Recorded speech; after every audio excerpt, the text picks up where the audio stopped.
وَأَمَّا الَّذِينَ فَسَقُوا فَمَأْوَاهُمُ النَّارُ، اور جو لوگ سرکش تھے اور جنہوں نے نافرمانی کی تھی ان کا ٹھکانہ آگ ہے۔ كُلَّمَا أَرَادُوا أَن يَخْرُجُوا مِنْهَا، جب بھی وہ چاہیں گے کہ وہاں سے نکل بھاگے، أُعِيدُوا فِيهَا، پھر انہیں اسی میں لوٹا دیا جائے گا۔ وَقِيلَ لَهُمْ ذُوقُوا عَذَابَ النَّارِ الَّذِي كُنتُمْ بِهِ تُكَذِّبُونَ، اور ان سے کہا جائے گا چکھو اب مزہ اس عذاب کا، آگ کے عذاب کا جس کو تم جھٹلاتے رہے تھے۔ وَلَنُذِيقَنَّهُم مِّنَ الْعَذَابِ الْأَدْنَىٰ دُونَ الْعَذَابِ الْأَكْبَرِ لَعَلَّهُمْ يَرْجِعُونَ۔ یہ ہے آیت نمبر 21 اس سورہ مبارکہ کی، اور آیت نمبر 41 تھی سورہ الروم کی۔ ظَهَرَ الْفَسَادُ فِي الْبَرِّ وَالْبَحْرِ بِمَا كَسَبَتْ أَيْدِي النَّاسِ لِيُذِيقَهُم بَعْضَ الَّذِي عَمِلُوا لَعَلَّهُمْ يَرْجِعُونَ۔ ہم لوگوں کے کرتوتوں کے کچھ اعمال کی سزا دنیا میں دے دیتے ہیں، شاید کہ جاگ جائیں، ہوش میں آ جائیں اور یہ لوٹ آئیں، پلٹ آئیں، توبہ کریں۔ یہاں فرمایا ہم لازماً انہیں چکھائیں گے مزہ چھوٹے عذاب کا، ادنا، عذاب الادنا، دون العذاب الاکبر، اس بڑے عذاب سے پہلے پہلے، لعلہم یرجعون، شاید کہ یہ جاگ جائیں، شاید کہ ہوش میں آ جائیں، شاید کہ لوٹ جائیں، شاید کہ توبہ کریں۔ یہ بات جو ہے آ چکی ہے کہ رسول جب بھی بھیجے جاتے تھے تو اللہ تعالیٰ کی طرف سے اس قسم کی تنبیہات کا سلسلہ آتا تھا تاکہ لوگ بیدار کریں۔ وَمَنْ أَظْلَمُ مِمَّنْ ذُكِّرَ بِآيَاتِ رَبِّهِ ثُمَّ أَعْرَضَ عَنْهَا، اس سے بڑھ کر ظالم کون ہوگا جس کو نصیحت کی گئی اب اس کے رب کی آیات کے حوالے سے پھر بھی اس نے اعراض کیا۔ یعنی ایک تو نصیحت کوئی کر رہا ہے، وہ اپنا جو فلسفہ بھگاڑ رہا ہے یا کوئی اپنی عقل لڑا رہا ہے، اپنی منطق لڑا رہا ہے، ایک یہ کہ اللہ کی آیات کے ذریعے سے تذکیر کر رہا ہے، پھر بھی اس سے اعراض کرے۔ ثُمَّ أَعْرَضَ عَنْهَا إِنَّا مِنَ الْمُجْرِمِينَ مُنْتَقِمُونَ، ایسے مجرموں سے تو ہم انتقام لے کر رہیں گے۔ وَلَقَدْ آتَيْنَا مُوسَى الْكِتَابَ فَلَا تَكُنْ فِي مِرْيَةٍ مِّن لِقَائِهِ، اور ہم نے موسیٰ کو کتاب دی تھی، اور یہ جملہ متردہ بیچ میں آیا ہے کہ اے نبی آپ بالکل شک میں نہ رہیے اس کی ملنے سے یا اس کی ملاقات کے۔ اس کا ایک ترجمہ یہ کیا گیا ہے کہ شب معراج میں حضرت موسیٰ سے بھی حضور کی ملاقات ہوئی تھی، تو اس کی طرف اشارہ ہے کہ آپ کی جو ملاقات ہوئی تھی وہ موسیٰ ہی سے ہوئی تھی، اس میں کوئی شک نہ کیجیے۔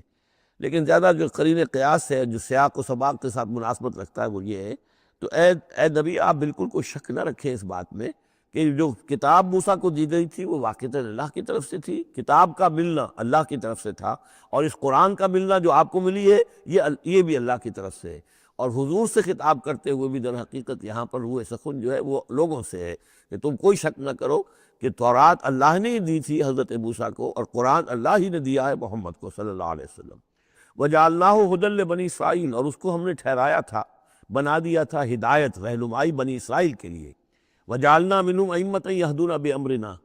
لَمَّا صَبَرُوا، اور ان میں سے پھر ہم نے ایسے امام اٹھائے، پیشوا اٹھائے، رہنما اٹھائے کہ جو لوگوں کو ہمارے حکم سے وہ ہدایت کرتے تھے، رہنمائی کرتے تھے، تورات کی تعلیم کرتے تھے، تورات کو سمجھاتے تھے، نیکی کا حکم دیتے تھے، امر بالمعروف و نہی عن المنکر کرتے تھے، لما صبر، لیکن یہ کام وہ کر سکتے تھے جب خود صبر کی روش اختیار کر لیں۔ اگر آدمی اپنی تمام توانائیاں اور قوتیں زیادہ سے زیادہ عیش، زیادہ سے زیادہ دولت جمع کرنے پر کرے گا تو وقت کہاں سے لائے گا ان کاموں کے لیے؟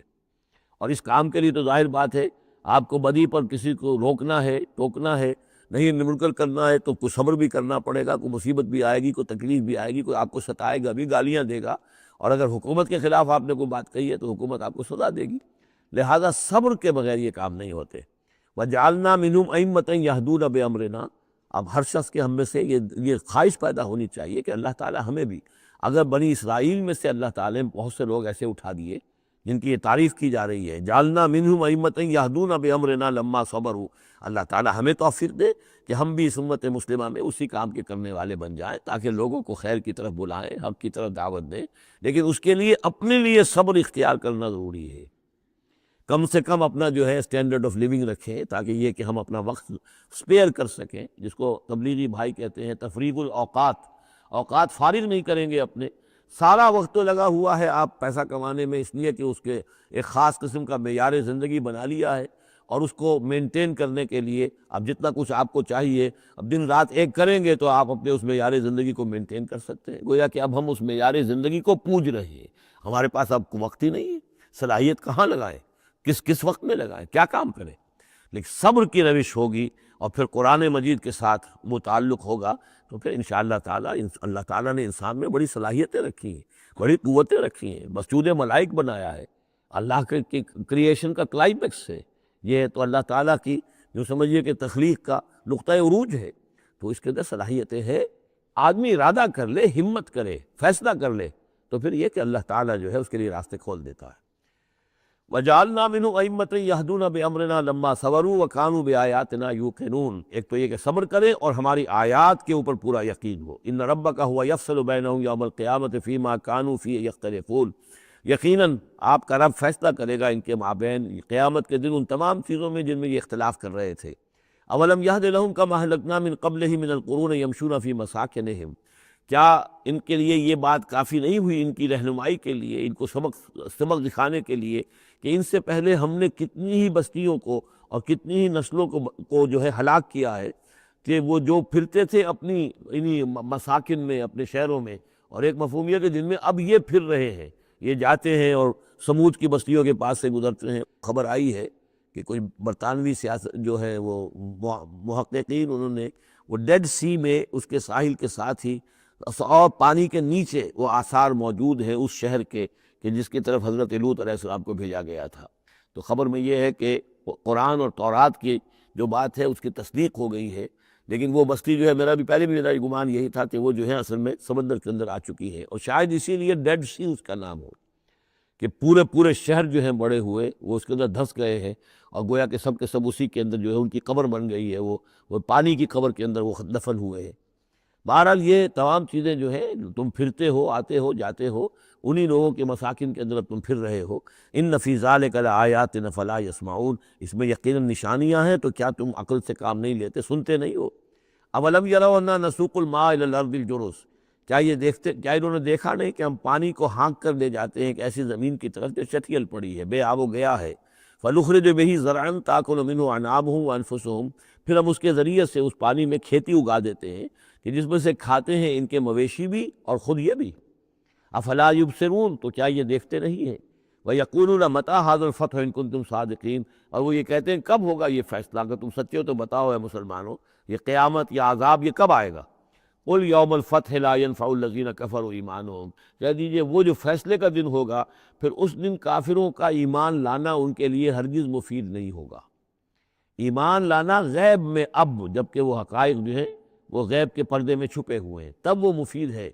لیکن جب فیصلہ ہو جائے گا اور جب تمام حقائق جو ہیں وہ نگاہوں کے سامنے آ جائیں گے، یوم الفتح لا ينفع الذین کفروا ایمانہم ولا هم ینظرون، اور پھر انہیں کوئی مہلت نہیں ملے گی کہ اب وہ کوئی توبہ کر لیں یا کوئی اپنی اصلاح کر لیں۔ فاعرض عنہم، تو اے نبی آپ ان سے اعراض فرمائیے، ان سے درگزر کیجئے، ان کی باتوں پر زیادہ نہ جائیے۔ منتظر انہم منتظرون، آپ بھی انتظار کیجئے اور یہ بھی انتظار کر رہے ہیں۔ اب اس کے بعد آ گئی ہے سورہ احزاب، 8 سورتیں مکی اب ختم ہو گئی، سورۃ الفرقان، سورۃ الشعراء، سورۃ النمل، سورۃ القصص، پھر سورۃ العنکبوت، سورۃ الروم، سورۃ لقمان اور سورۃ السجدہ۔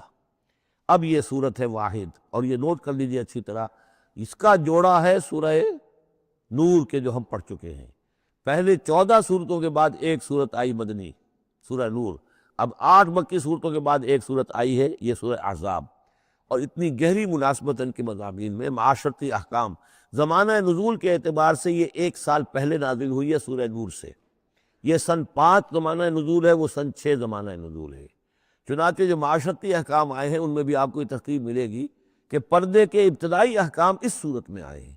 اور پردے کے ابتدائی احکام سے مراد کیا ہے؟ گھر سے باہر نکلتے ہوئے عورت کو کیا کرنا ہے، مسلمان عورت کو کیا کرنا ہے، گھر سے باہر کا پردہ کیا ہے۔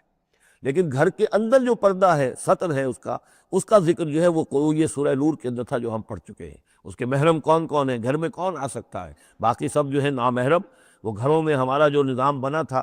کہ بیٹھک باہر ہوتی تھی، جو بھی مہمان آیا ہے، کوئی آیا باہر ٹھہرے گا، اندر نہیں جائے گا۔ باہر کا ایک مردانہ حصہ ہے مکان کا، پھر وہ ایک ڈیوڑی ہوتی تھی، ڈیوڑی میں سے اندر پھر زنانہ ہے، خواتین آئیں گی تو اندر جائیں گی، باقی مرد جو ہے وہ باہر ٹھہریں گے، اندر نہیں جائیں گے۔ ہمارے یہاں کی وہ مکس جو ہے وہ معاشرت نہیں تھی، مخلوط معاشرت نہیں تھی۔ تو اس میں یہ ہے کہ جو نامحرم ہے وہ وہاں رہیں گے، باہر بیٹھک میں بیٹھیں گے، اور جو محرم ہے وہ اندر جا سکتا ہے۔ اس جو گھر کی خاتون ہے، خاتون خانہ ہے، اس کا بھائی ہے، اس کا بھتیجا ہے، اس کا بھانجا ہے، اس کے والد ہیں، اس کا چچا ہے، وہ ہے، ٹھیک ہے، وہ محرم ہے، وہ گھر کے اندر جا سکتے ہیں۔ یہ سارے احکام اس میں دیے گئے۔ سورہ نور کا اور سورہ احزاب کا ایک فرق یہ ہے کہ سورہ احزاب میں اگرچہ جنگ کے معاملے میں کچھ تذکرہ تو ہے، لیکن کسی جنگ کا وہاں پر ذکر موجود نہیں ہے۔ خلافت قائم کرنے کا معاملہ ہے، وہ آیا ہے، کہ خلافت اب قائم ہوگی، لیکن خلافت کے قیام کے لیے جو اصل ٹرننگ پوائنٹ تھا وہ جنگ احزاب تھی، غزوہ احزاب، اس کا ذکر جو ہے وہ سورہ احزاب میں ہے۔ تو اس طریقے سے یہ دونوں صورتیں باہم بہت ہی ایک دوسرے سے مشابہ ہیں، اور جیسا کہ میں نے عرض کیا تھا آیت نمبر 35 وہاں کی عظیم ترین آیت ہے۔ اللہ نور السماوات والارض مثل نورہ کمشکات فیہا مصباح المصباح فی زجاجہ، یہ جو آیت ہے پوری وہ عظیم ترین آیت ہے ایمان کی حقیقت پر۔ اور ٹھیک 35ویں آیت اس صورت کے اندر ہے کہ جب وہ ایمان حقیقی دل میں پیدا ہو جاتا ہے تو انسان کی شخصیت میں کیا اوصاف پیدا ہوتے ہیں۔ وہ 10 اوصاف مردوں اور عورتوں کے ذمن میں دوہرا کر آئے ہیں، وہ اس سورہ مبارکہ میں نمبر 35 آیت وہی ہے۔ اس میں ایک خاص بات نوٹ کیجئے کہ اگرچہ اس کے جو 2 رکوع ہیں، دوسرا اور تیسرا، وہ ایک ہیں اپنے مضمون میں، اور اس کے اندر غزوہ احزاب کا تذکرہ ہے۔ پہلا رکوع جو ہے وہ پھر چوتھے کے ساتھ جا کر ملے گا، جیسے کہ ہم نے دیکھا تھا سورہ توبہ کے اندر بھی کہ پہلا رکوع پھر چوتھے کے ساتھ جا کر ملتا تھا، اس کے مضامین جو ہے اس کے ساتھ ملتے تھے۔ درمیان میں جو ہے 2 رکوع آ گئے تھے کہ جو 1 سال پہلے نازل ہوئے، جو کہ یعنی فتح مکہ سے پہلے نازل ہوئے، لیکن اس کے بعد وہ جو نازل ہوئے ہیں سن 9 کے اندر، اس کے اندر جو ہے وہ پہلا رکوع کی 6 آیات اور اس کے بعد پھر چوتھا اور 5واں رکوع ہے۔ بالکل وہی آپ کو تفصیل یہاں ملے گی، اس لیے کہ قرآن کا اسلوب یہ ہے کہ خاص جو موضوع ہوتا ہے کسی صورت کا، اس سے متعلق آیات کو پہلے نکال کر رکھ دیتے ہیں۔ جیسے سورہ انفال میں بھی ہم نے دیکھا یسألونک عن الانفال قل الانفال للہ والرسول، اگرچہ وہاں پھر بات کو چھوڑ دیا گیا، پھر جا کر وہ صورت کے وسط میں مضمون آ رہا ہے۔ اس میں ایک خاص جو مضمون آیا ہے وہ یہ ہے کہ حضور صلی اللہ علیہ وسلم نے جو شادی کی حضرت زینب سے رضی اللہ تعالی عنہ، حالانکہ حضرت زینب جو ہے اس سے پہلے حضور ہی کی فرمائش پر ان کی شادی کی گئی تھی حضرت زید ابن حارثہ سے۔ زید ابن حارثہ رضی اللہ تعالی عنہ حضور کے غلام تھے، اور حضور نے انہیں آزاد کر کے اپنا بیٹا بنا لیا تھا، تو محبت بہت تھی حضور کو حضرت زید ابن حارثہ سے۔ لیکن یہ ہے کہ ایک تو منہ بولا بیٹے کی کا قرآن میں نفی آ گئی کہ منہ بولے بیٹے کی کوئی حیثیت نہیں ہے، اسلام میں اس کی کوئی قانونی اور شریعت کے اندر اس کا کوئی مقام نہیں، بیٹا تو وہی ہے کہ جو آپ کے صلب سے ہے۔ دوسرے یہ کہ اب منہ بولے بیٹے کی بیوی جب حضرت زید نے طلاق دی تو آیا منہ بولے بیٹے کی بیوی سے کوئی شخص جو ہے وہ نکاح کر سکتا ہے؟ کیا وہ محرمات عبدیہ میں سے ہے؟ تو عرب میں رواج یہ تھا کہ چونکہ وہ منہ بولے بیٹے کو بھی سمجھتے تھے کہ جیسے اصلی بیٹا ہے، تو جیسے یہ کہ جو سلمی بیٹا ہے اس کی بیوی سے اگر اس نے طلاق دے دی ہو یا فرض کیجئے بیٹا فوت ہو گیا ہو، تب بھی یہ ہے کہ اس کی جو بیوی ہے، بیوہ ہے یا مطلقہ ہے، اس سے وہ شخص شادی نہیں کر سکتا، شوہر جو فوت ہو گیا ہے یا جس نے طلاق دی اس کا باپ۔ تو یہاں پر اس پہ بڑا طوفان اٹھا، بلکہ یہ کہ حضور کو خود اندیشہ تھا۔ حضور نے ایک طرح سے کہہ کے بہت کہہ سن کر حضرت زینب کو آمادہ کیا تھا کہ وہ شادی کر لیں۔ زینب جو ہے رضی اللہ تعالی عنہ اونچے گھرانے کی، بنو ہاشم کی خاندان سے تعلق رکھنے والی، اور حضرت جو زید ابن حارثہ تھے ان پر غلامی کا داغ لگ چکا تھا، تو عرب کی ایک خاص جو ہے ان کے ہاں ایک سوچ تھی، ان کا ایک مزاج تھا، ان کی روایات تھیں، لیکن بہرحال حضرت زینب نے حضور کی فرمائش پر وہ نکاح کر لیا، لیکن یہ کہ ان میں نباہ نہیں ہو سکا۔ حضرت زینب انہیں ذہناً قبول نہیں کر سکی کہ یہ میرے برابر کا ہے یا میری اس کی حیثیت جو ہے وہ واقعی ایسی ہے، یعنی شوہر کو جس طرح آنکھوں پر بٹھانا چاہیے، شوہر سے جس طریقے سے اس کا ادب ہونا چاہیے وہ نہیں کر سکی حضرت زینب۔ لہٰذا حضرت زید ابن حارثہ جو ہے متواتر کہتے رہتے تھے کہ حضور ہمارا معاملہ ٹھیک نہیں چل رہا ہے، مجھے اجازت دیجیے کہ میں ان کو طلاق دے دوں۔ حضور روکتے تھے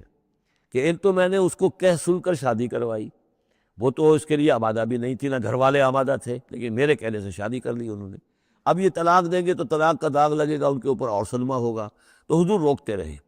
لیکن شاید یہ بھی دل میں آپ کے خیال تھا کہ اگر خدا نہ خواستہ زید نے طلاق دے ہی دی تو پھر زینب کی دل جوئی اس کے بغیر ممکن نہیں ہوگی کہ میں خود پھر ان سے شادی کروں، لیکن میں کیسے شادی کروں گا جبکہ میں نے تو زید کو اپنا منہ بولا بیٹا بھی کہا تھا،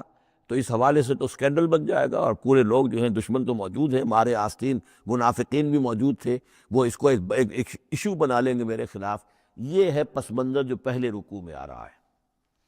یا ایھا النبی اتق اللہ، اے نبی اللہ کا تقوی اختیار کیجئے، ولا تطع الکافرین والمنافقین، اور کافروں اور منافقوں کی باتیں نہ مانیے۔ میں آپ کو اطاعت امر صرف حکم دینے کو نہیں کہتے بلکہ مشورے کو بھی کہتے ہیں، اور اطاعت صرف کسی کا حکم ماننے کو نہیں کہتے، کسی کی بات کو وزن دینا، توجہ سے سننا، یہ بھی اس میں شامل ہے۔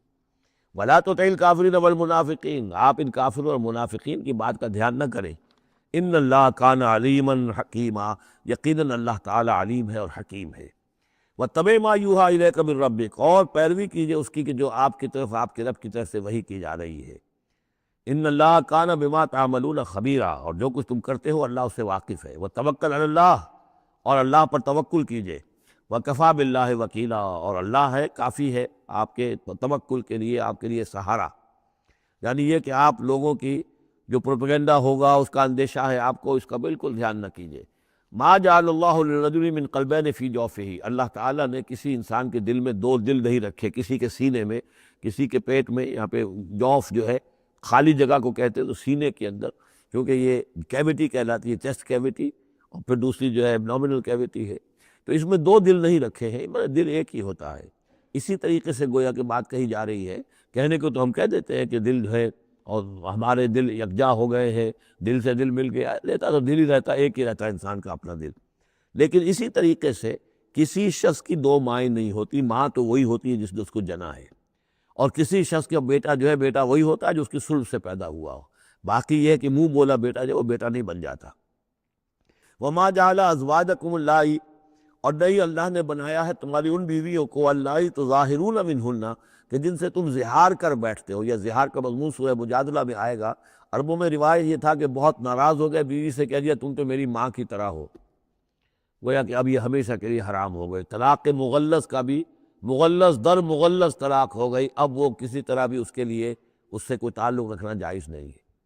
تو یہ زہار جو ہے ماں بنا دیا، کہہ دیا کہ ماں بن گئی، تو گویا کہ ماں بن گئی، لیکن اللہ تعالیٰ کے ہاں وہ ماں نہیں بنتی، ماں تو وہی ہے، جیسے کہ فرمایا وما جعل ازواجکم اللہ تظاہرون منہ امہاتہم، جن سے تم زہار کر بیٹھتے ہو، جنہیں تم یہ کہتے ہو کہ تم میری ماں کے مانند یا ماں کی پیٹھ کے مانند ہو میرے لیے، تو وہ اللہ تمہاری مائیں نہیں بن جاتی۔ وما جعل ادعیاکم ابناءکم، نہ تمہارے منہ بولو بیٹوں کو اللہ تعالیٰ نے بیٹا بنایا ہے۔ ذالکم قولکم بافواہکم، یہ تو تمہاری منہ کی باتیں ہیں، منہ سے تم نے وہ جملہ کہہ دیا،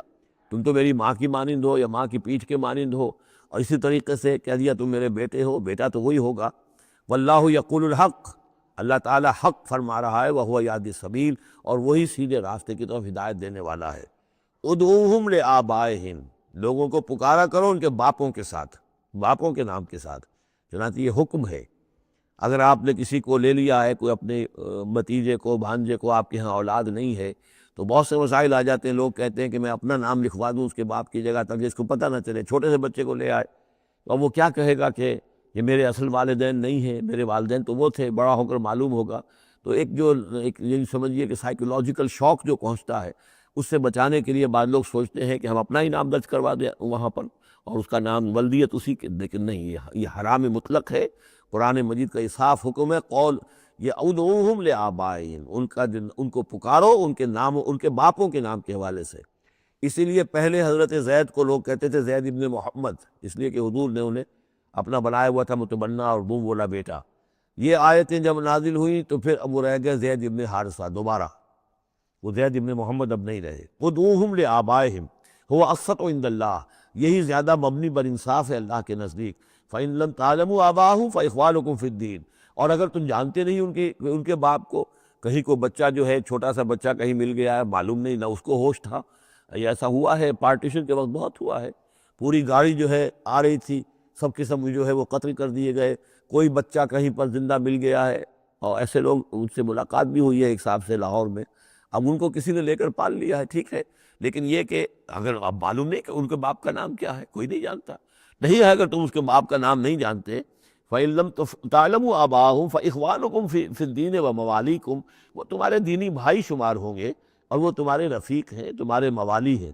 وَلَيْسَ عَلَيْكُمْ جُنَاحٌ فِي مَا أَخْطَأْتُمْ بِهِ، لیکن جو کچھ تم سے اب تک کوئی غلطی ہو گئی ہے یا غلطی ہو جائے تو اللہ تعالیٰ تمہیں پکڑے گا نہیں۔ وَلَكِن مَا تَعَمَّدَتْ قُلُوبُكُمْ، لیکن جو بھی کچھ تم اپنے دلوں سے پورے ارادے کے ساتھ کرو گے تو اس پر یقیناً اللہ تعالیٰ جو ہے حساب لے گا۔ وَكَانَ اللَّهُ غَفُورًا رَحِيمًا، اور یقیناً اللہ غفور اور رحیم ہے، بخشنے والا اور مہربان۔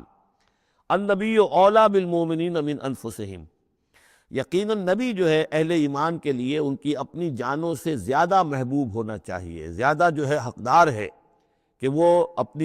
اپنی جانوں سے زیادہ حضور کی جان کی فکر کریں، حضور کی جان سے محبت رکھیں۔ وَأَزْوَاجُهُ أُمَّهَاتُهُمْ، اس میں یہ ہے کہ یہاں پر جو سمجھیے کہ گویا کہ محذوف یہ ہے کہ وہ ہوا ام الحم، یعنی حضور جو ہے رسول جو ہے وہ ان کے لیے بمنزلہ باپ ہے۔ اس کے لیے ایک حدیث بھی موجود ہے کہ میرا مقام تم سب کے والد کی حیثیت سے، جیسے کہ فرمایا گیا ازواجہ امہاتہم، ابھی آ رہا ہے کہ اس کی جو بیویاں ہیں نبی کی وہ تمام مسلمانوں کی مائیں ہیں۔ اسی لیے ہم ام المومنین حضرت عائشہ، ام المومنین حضرت خدیجہ الکبریٰ، ام المومنین حضرت صفیہ،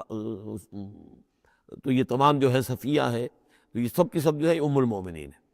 تو النبی اولیٰ بالمومنین من انفسہم وہو اب لہم، ان کے لیے باپ کے درجے میں ہے۔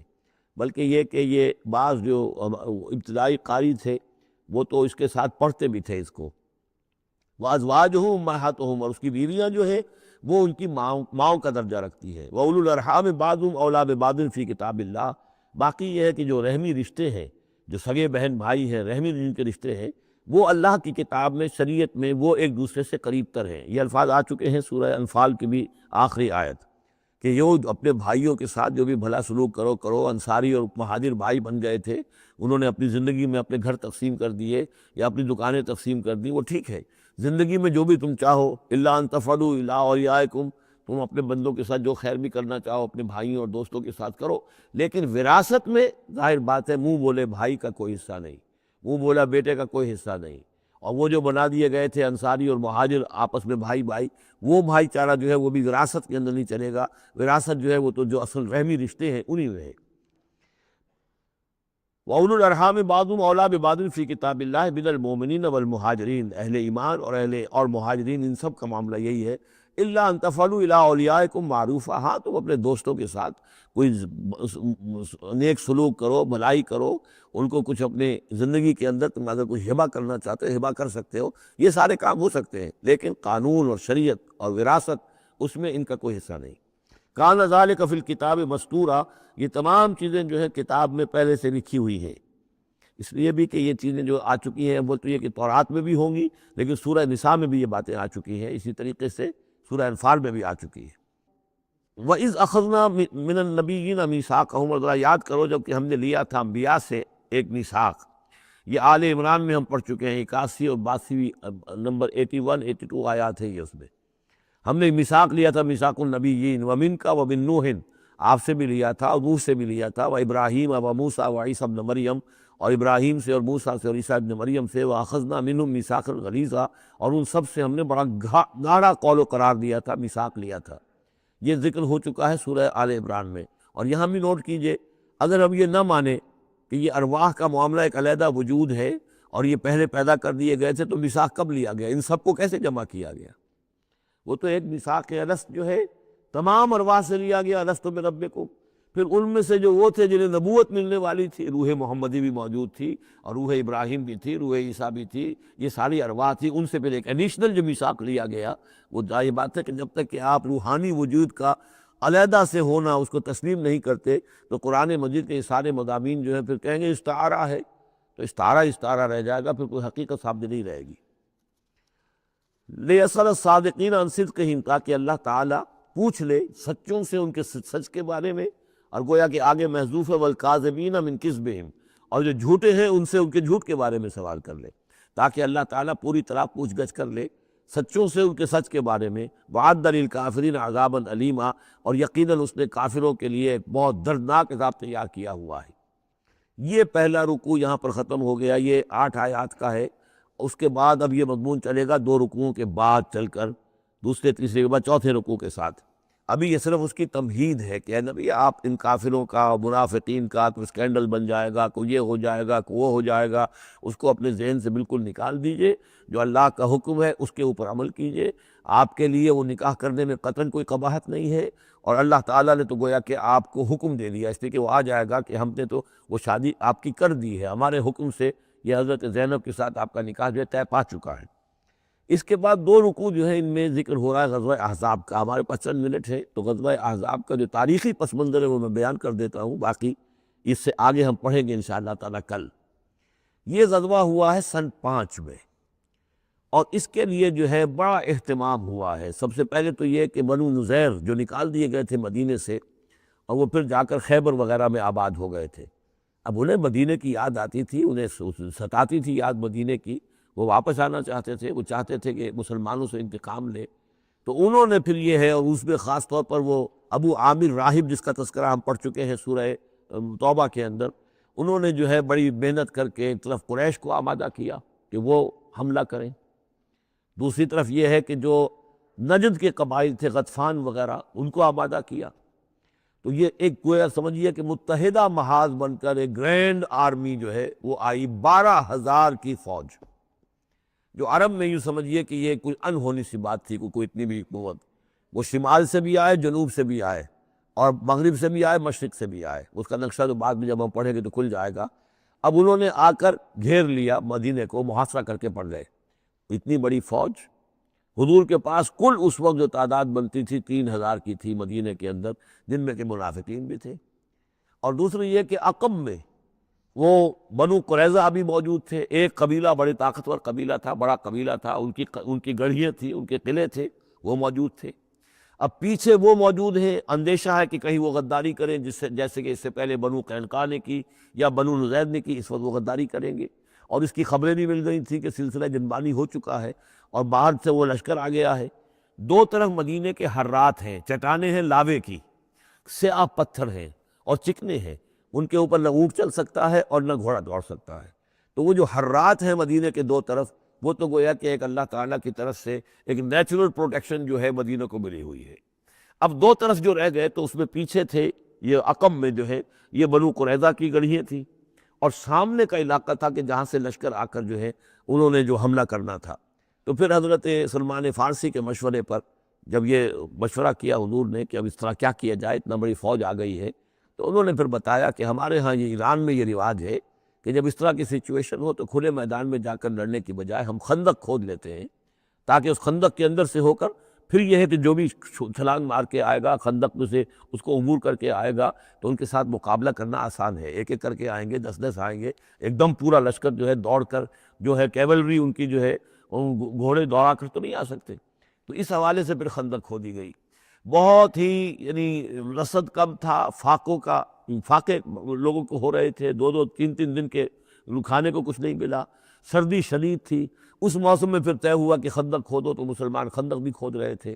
اور اسی دوران یہ خبر بھی مل گئی کہ بنو قریظہ بھی بغاوت پر اور اب بدہنی پر آمادہ ہیں. یعنی ہر اعتبار سے یہ سمجھ لیجئے کہ اللہ تعالیٰ نے اہل ایمان کے صبر اور امتحان کے لیے ایک بہت ہی سخت خوفناک صورت پیدا کر دی. اگرچہ اس کے بعد ہوا کیا، اس میں یہ ہے کہ ایک حضرت نعیم تھے ابو مسعود الاشجعی، نعیم بن ابن مسعود اشجعی، انہوں نے ایک بڑی تدبیر کی، حضور سے آ کر اجازت بھی لی. اشجعی قبیلے کے تھے، وہ باہر کے تھے، مدینے کے نہیں تھے، کہ حضور اگر آپ مجھے اجازت دیں تو میں ان کے مابین کچھ آپس میں بد اعتمادی پیدا کر دوں. بنو قریظہ کے پاس گئے کہ دیکھو تم یہاں رہتے ہو، یہ تو باہر سے آئے ہیں، فرض کریں